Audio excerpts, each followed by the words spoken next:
Ontology, the Waystation of Red-Pilled Sanity. Written by William Liu.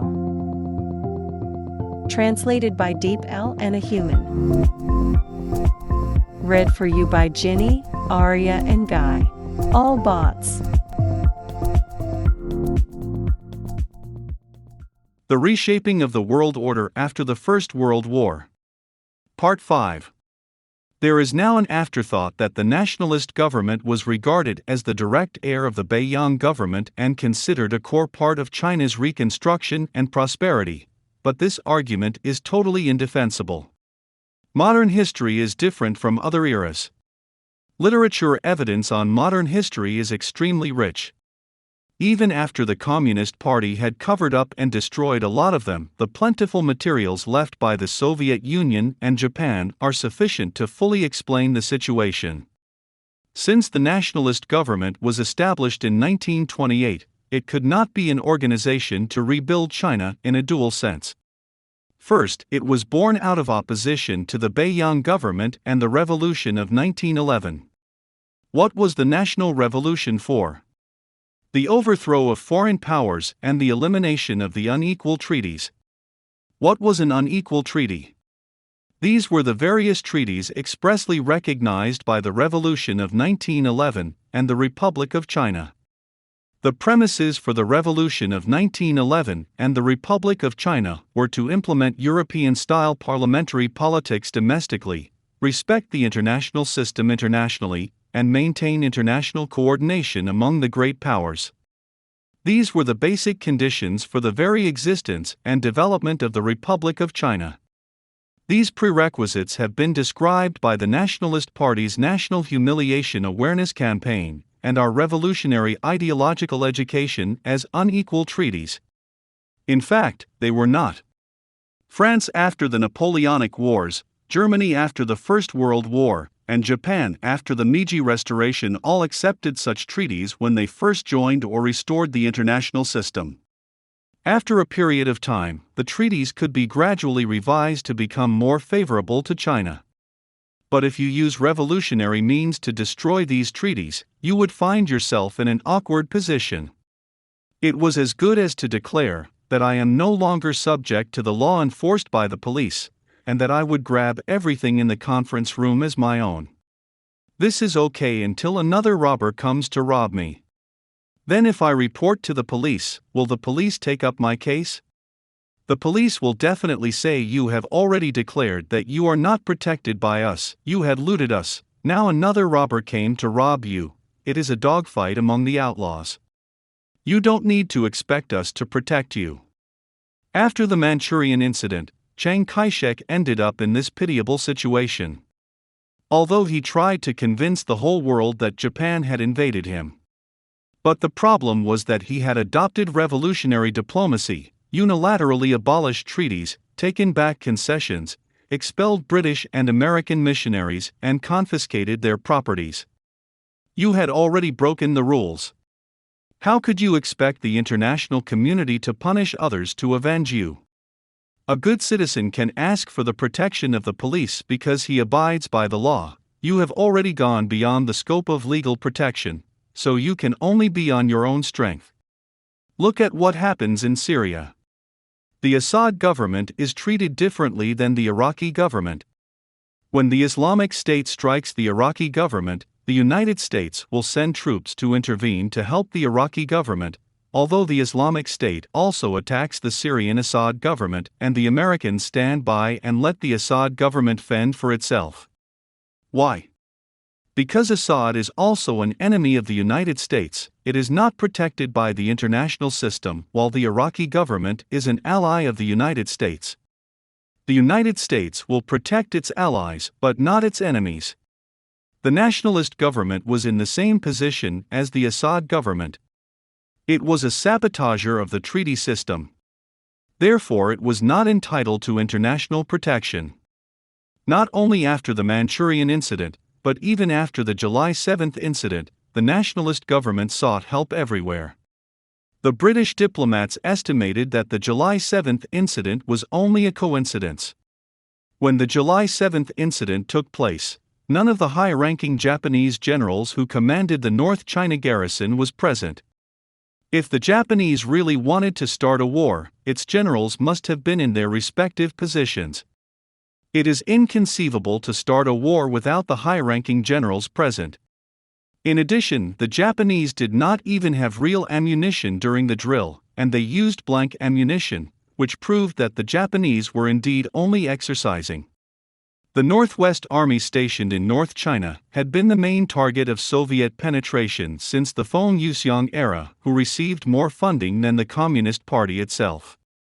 The communist underground organizations in North China were under the control of Zhou Enlai and Liu Shaoqi, and the intelligence work of the Northwest Army was supervised by Zhang Kexia, an underground member of the CCP, and an important general of the Northwest Army. Although the identities of the attackers on the Japanese soldiers have never been established, the Japanese always believed that they were sent by Zhang Kexia, Zhou Enlai, and Liu Shaoqi in order to provoke the Sino-Japanese War. Of course, there is no way to prove this point.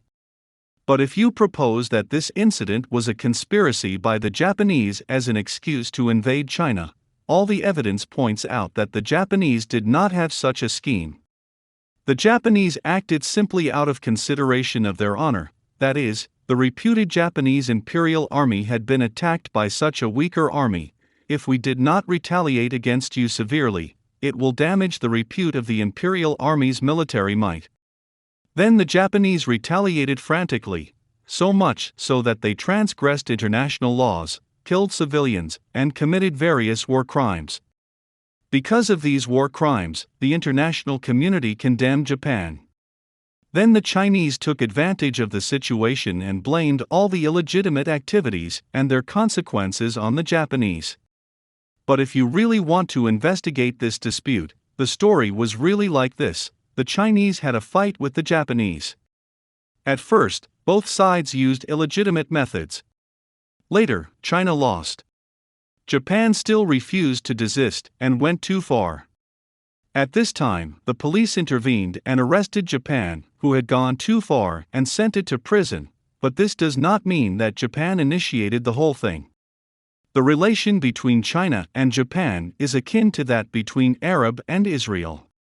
Japan almost always won every time in its conflict with China, but despite that, China always failed to abide by the signed treaties, and always resorted to terrorist tactics or other illegitimate means to retaliate, forcing the Japanese to retaliate in return. But Japan was different from Israel in that it didn't exercise appropriate restraint. Once starting retaliation, it could not stop in time, which led to the Sino-Japanese War. And among these provocative actions, as I just said, many were instigated by underground Communist Party organizations beyond the control of the nationalist government or masterminded by the Soviet Union.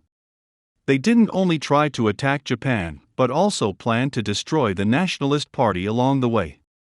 Chiang Kai-shek was actually not ignorant of this situation, but due to his nationalism, he couldn't control the situation, which led to the failure of all his efforts. Later, many members of the Nationalist Party reflected on this issue.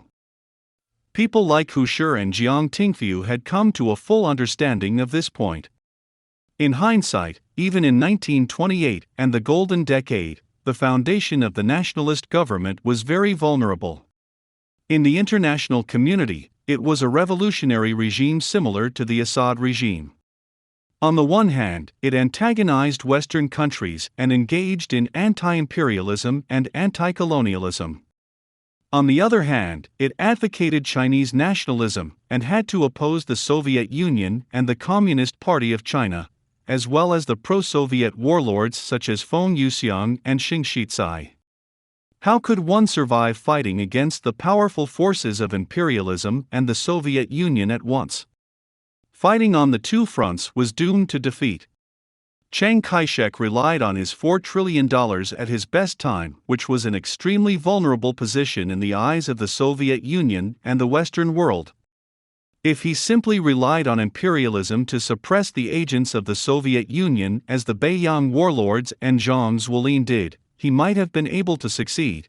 If he had followed the Chinese Communist Party's approach, relied wholeheartedly on the Soviet Union to fight against imperialism, he might have also been able to succeed. Instead, he fought on two fronts, made enemies of both sides.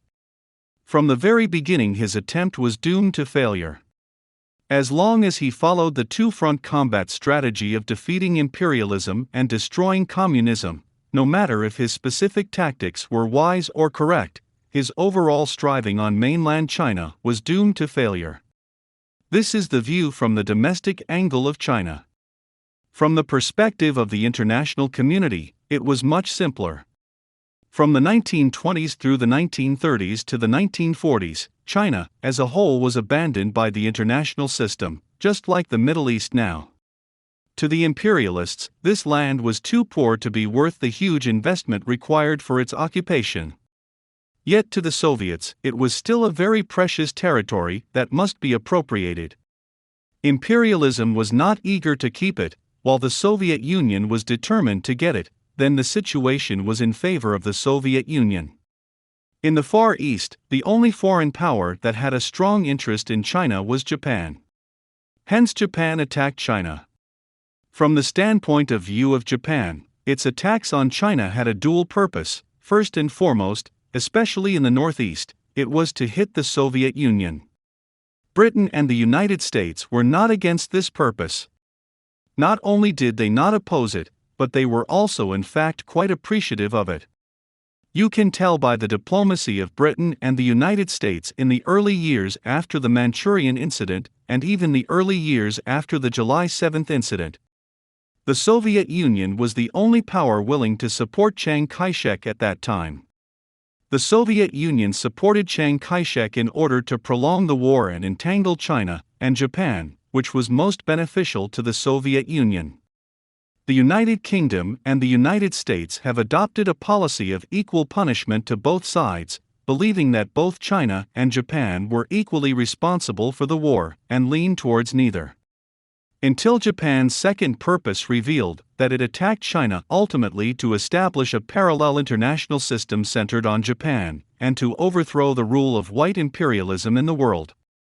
Only then did Britain and the United States make an abrupt U-turn to contain Japan. The trigger of this new policy was the invasion of Indochina. Chinese historians often do not understand this point. They seem to maintain that because Japan invaded China and was condemned by the international community, there would be war between the West and Japan sooner or later. In fact, it was not the case. The British and Americans had a bottom line. Indeed, Japan attacked China. If you committed crimes that violated human rights, Britain and the United States would condemn you or give China a series of humanitarian aid, but direct intervention was out of the question because what happened had no direct impact on them. Once Japan ventured into Southeast Asia and invaded French Indochina, setting foot in the sphere of influence of Europe and Western countries in the Far East, the United States would outright sanction it.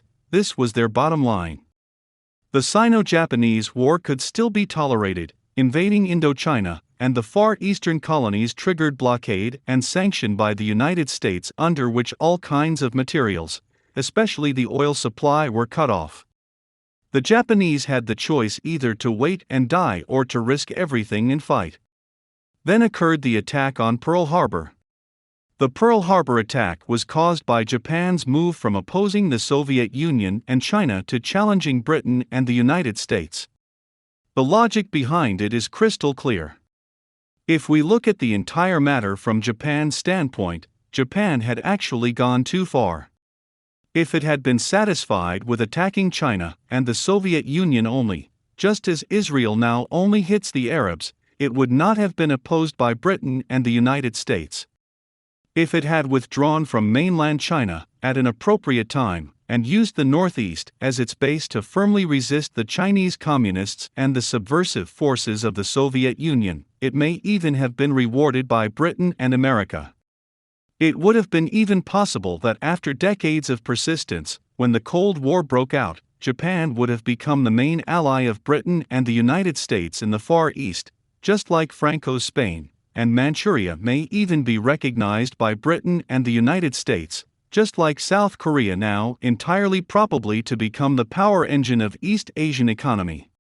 Japan's lack of prudence in diplomacy cost it its best opportunity and gave away the entire Asian continent to the Soviets. Thank you for listening. This is a podcast series produced by Luminous Society. Luminous Society provides you with an alternative historical narrative.